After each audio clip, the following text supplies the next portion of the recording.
They hit us with a counter melody? What? I am loving this choir. Hello, my friends. Welcome back to the channel. If you're new here, my name is Nick. I am a voice teacher, content creator, and musician. And in today's video, we're going to be listening to a favorite of mine, and that is Baba Yetu by Christopher Tin. And you can't properly call yourself a choral music fan if you don't know Baba Yetu, one of the greatest choral pieces I've ever had the privilege of performing. And the group singing it today is the Stellenbosch University Choir from South Africa. I've never encountered them before, but just looking through their social media, they've got quite a reputation for being a good choir. And I just realized too, this is an arrangement of Baba Yetu by Andre van der Merwe. What can we expect for this video? I'm not really sure because I've never listened to this choir before, but if you're going to be performing Baba Yetu, there has to be energy. You have to be energized and positive and passionate, and it's best if it's sung from memory. So let's dive in and see what this choir can do. Just before we start, don't forget to follow me on Instagram and TikTok at Nick Higgs the Singer. And if you want exclusive and bonus content and to support me as a creator, you can check me out on Patreon. The link is in the description. Wow, big choir. Holy smokes.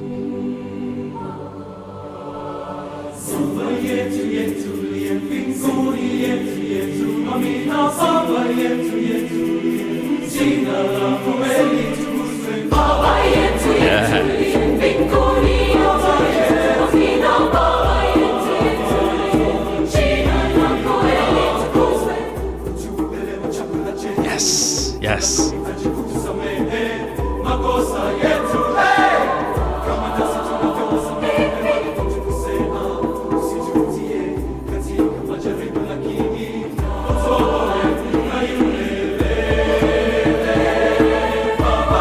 I apologize in advance. There's no place to stop in this. It's such an energized and upbeat piece. Oh, it's so good. I want to point out, look at the energy that we're getting from this choir, and we're only 40 seconds in. Lots of energy, lots of passion. They're singing without music. I could stop the video right now and this video, and I'd be happy. The tenors and basses really killed it in their little moment to shine here. And when they go, hey, it was in unison. It was nicely tuned. So that's something that they would have probably practiced in the rehearsal space, is how can we do that hey, which is kind of like shouted / spoken, and how can we get it cohesive and in tune? And they pulled it off. Let's listen to it again.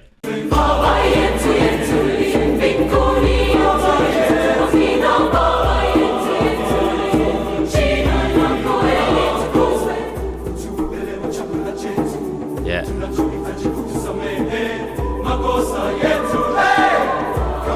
Beautiful.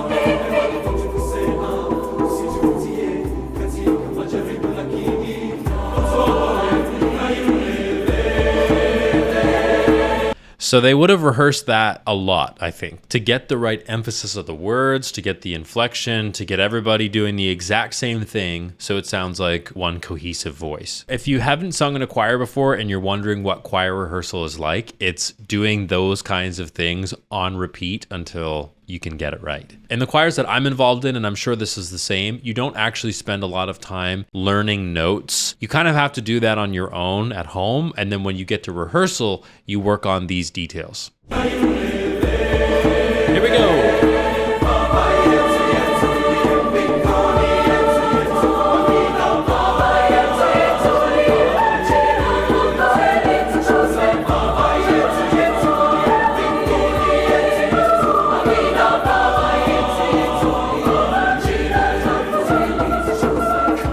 They hit us with a counter melody? What? I don't recognize that. So that must be an addition in the arrangement. And I love, sorry for banging on the table, I love when an arrangement gives us something better than the original. So it pays homage to the original. And I've said this about pentatonics, about voice play, home free, all these a cappella groups that do choral arrangements of pieces. They have to pay homage. At least a good arrangement has to pay homage to the original and then add little gems just like that. Ooh, I like it. I like it. And is the conductor the one who did the arrangement? I actually don't know. If you know, leave a comment down below. But that's some good stuff. Let's listen to that again. Holy smokes.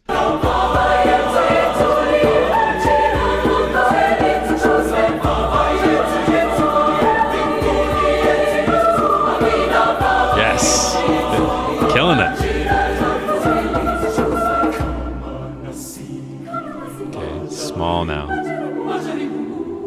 gonna build. I love this arrangement.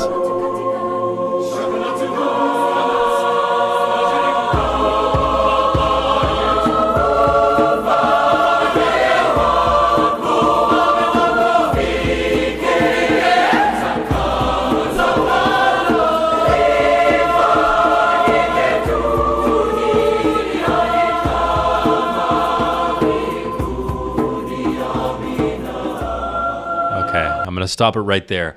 I am loving this choir. What I'm really enjoying, and I want to show a picture of the whole group here, is that the confidence is through the roof. And I love that in a choir. When a choir can sing confidently and with gusto and without hesitation, you get a result like this. That's why this has so many views on YouTube, is because, yes, the music is great, the arrangement is good, all these pieces are in place, but the passion and the confidence in these singers is mind-blowing. And that's what a choir needs. It needs the passion, it needs the intensity, it needs the confidence in order to pull off something like Baba Yetu. Baba Yetu is the Lord's Prayer in Swahili. So the text is significant. And if you kind of half sing it, it doesn't have the effect. If you sing it like this, holy smokes. We're going to go back a few seconds and listen to how everything dies down to a small, low volume, and then it starts to build. And then we hear that drum come back in. Oh, this is how you build it up. I love it. Let's go back. So it's small, but the harmonies are rising.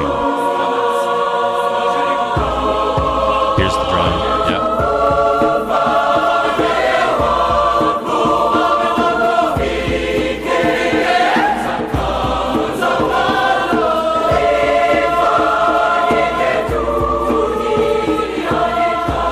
Nice tenors.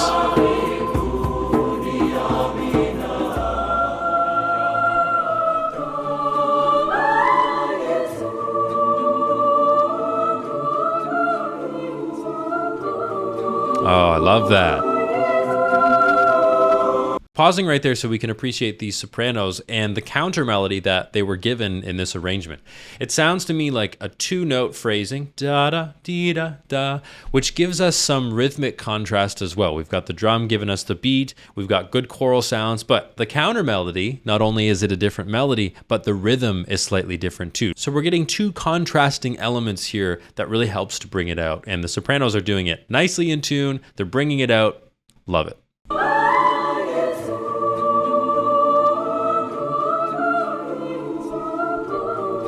Da da dee da da da dee da dee da da. I like that a lot. So nice. Oh.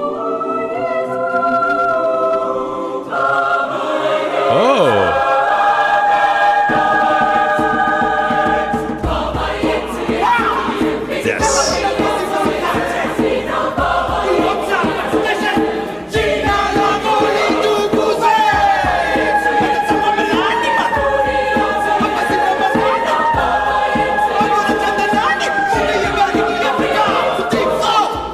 Oh, I love that.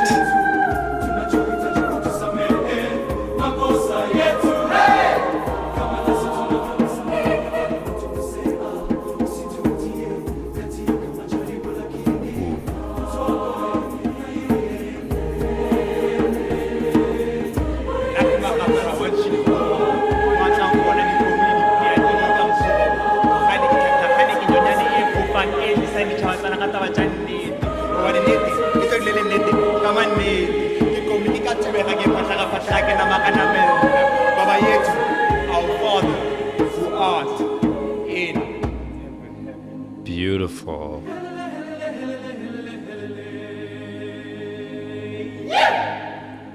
Ah.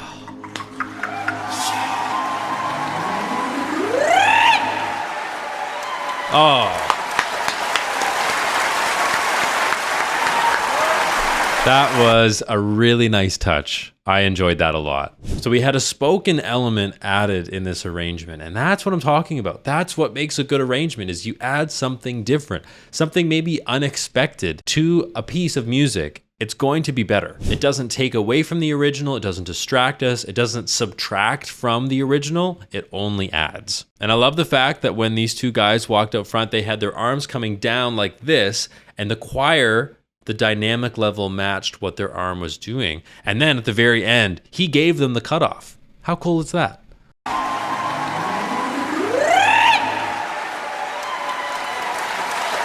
So he gives the cutoff. That's really, really cool. Oh, I feel so energized. I feel like I could kick through a wall or something. Let's talk about these spoken parts that have emerged here. They're done in a rhythmic way, so it doesn't sound disjointed and out of place. Sometimes I find that when there's speech over music, that it sounds a little bit clunky because we still have the rhythm of the music, but then the speaking is out of time. So what I appreciated about this is that they were still in time with the music. There are two things in music that I find very distracting. One is when singers are out of tune or instruments are out of tune. That just hurts. But then if things are also out of time, it's really distracting. So I appreciated that this was locked in.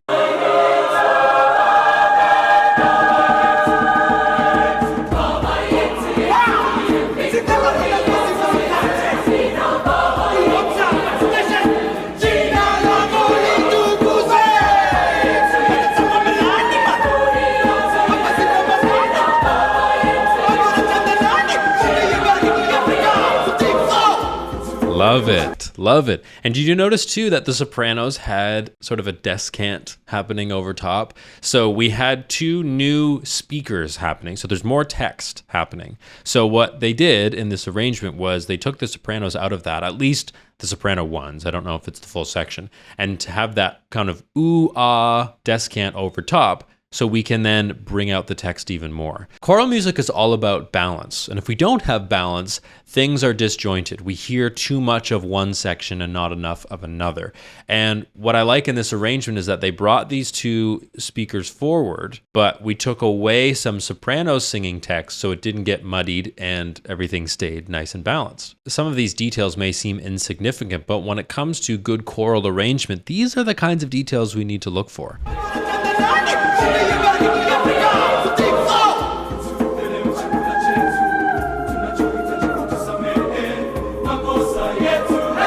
Look at the passion. Look at their faces. They are so determined, so dedicated to what they're singing about. And you don't have to be a religious person to feel passionate about this piece.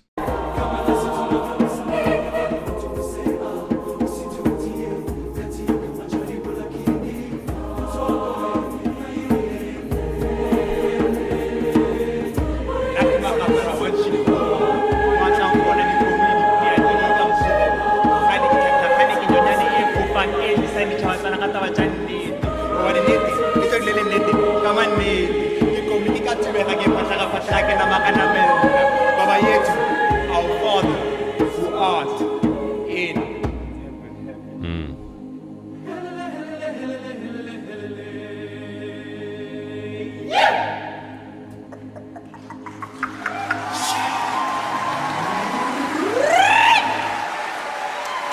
Wow.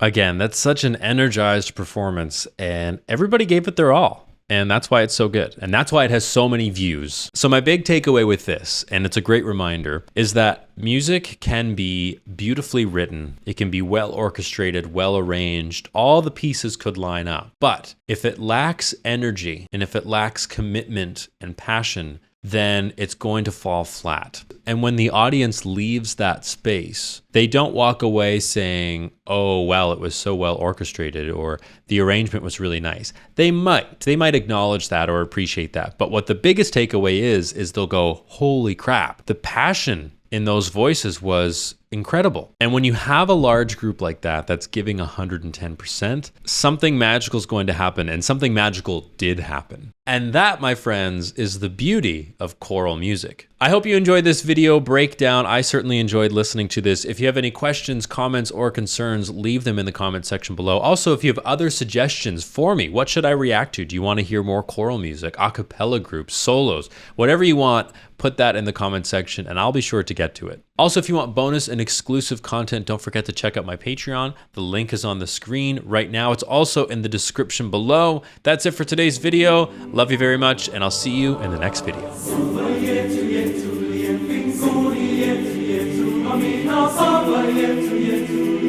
Sing